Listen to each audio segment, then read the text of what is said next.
英語聞き流し10分間、名作リスニング、英語テキストと MP3 ダウンロード、その他の物語は、ホームページよりご利用いただけます。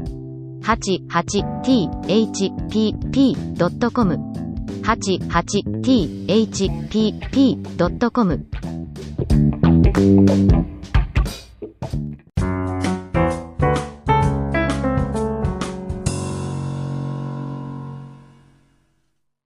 Briar Rose. A long time ago there were a king and queen who said every day, if only we had a child. But they never had one.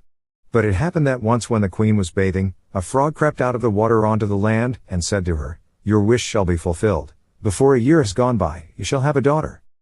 What the frog had said came true, and the queen had a little girl who was so pretty that the king could not contain himself for joy, and ordered a great feast.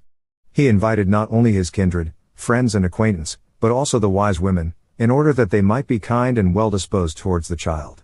There were 13 of them in his kingdom, but, as he had only 12 golden plates for them to eat out of, one of them had to be left at home.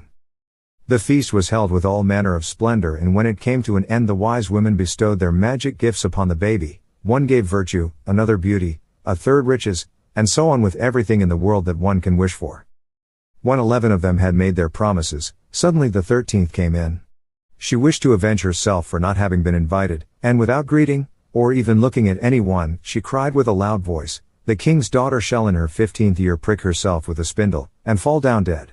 And, without saying a word more, she turned round and left the room.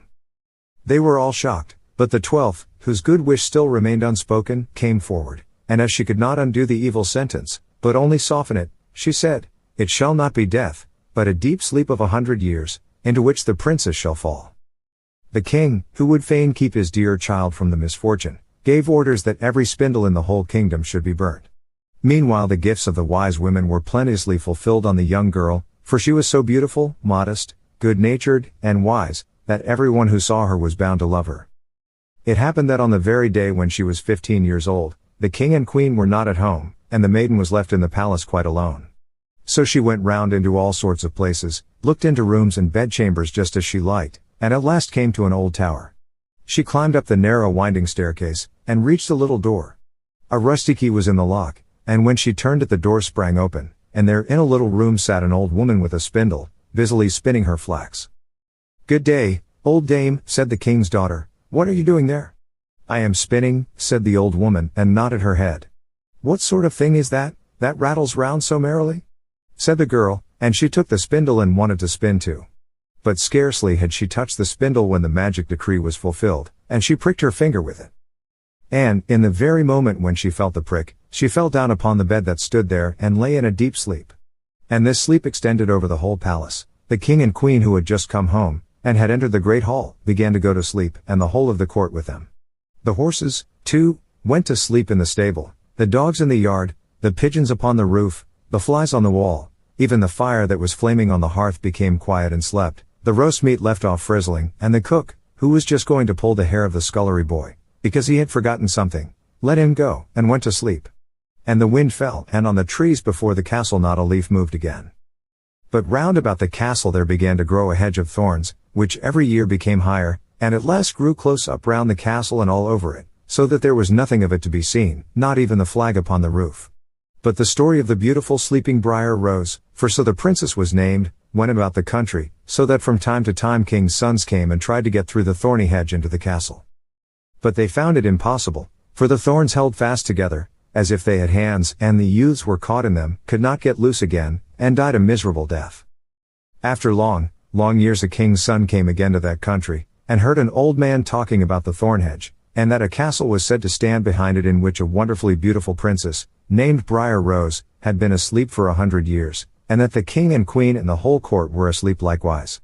He had heard, too, from his grandfather, that many kings' sons had already come, and had tried to get through the thorny hedge, but they had remained sticking fast in it, and had died a pitiful death. Then the youth said, "I am not afraid, I will go and see the beautiful Briar Rose." The good old man might dissuade him as he would, he did not listen to his words. But by this time the 100 years had just passed, and the day had come when Briar Rose was to awake again. When the king's son came near to the thorn hedge, it was nothing but large and beautiful flowers, which parted from each other of their own accord, and let him pass unhurt, Then they closed again behind him like a hedge. In the castle yard he saw the horses and the spotted hounds lying asleep, on the roof sat the pigeons with their heads under their wings. And when he entered the house, the flies were asleep upon the wall, the cook in the kitchen was still holding out his hand to seize the boy, and the maid was sitting by the black hen which she was going to pluck. He went on farther, and in the great hall he saw the whole of the court lying asleep, and up by the throne lay the king and queen. Then he went on still farther, and all was so quiet that a breath could be heard, and at last he came to the tower, and opened the door into the little room where Briar Rose was sleeping. There she lay, so beautiful that he could not turn his eyes away, and he stooped down and gave her a kiss. But as soon as he kissed her, Briar Rose opened her eyes and awoke, and looked at him quite sweetly. Then they went down together, and the king awoke, and the queen, and the whole court, and looked at each other in great astonishment. And the horses in the courtyard stood up and shook themselves, the hounds jumped up and wagged their tails, the pigeons upon the roof pulled out their heads from under their wings, looked round, and flew into the open country, the flies on the wall crept again, the fire in the kitchen burned up and flickered and cooked the meat, the joint began to turn and frizzle again, and the cook gave the boy such a box on the ear that he screamed, and the maid plucked the fowl ready for the spit. And then the marriage of the king's son with Briar Rose was celebrated with all splendor, and they lived contented to the end of their days.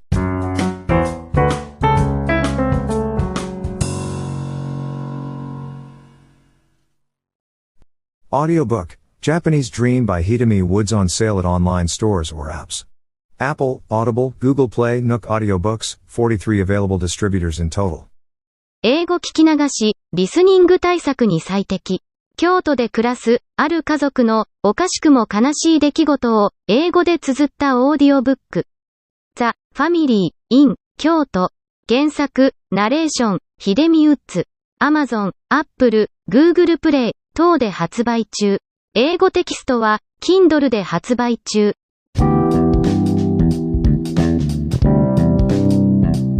英語聞き流し10分間、名作リスニング。英語テキストと MP3 ダウンロード、その他の物語は、ホームページよりご利用いただけます。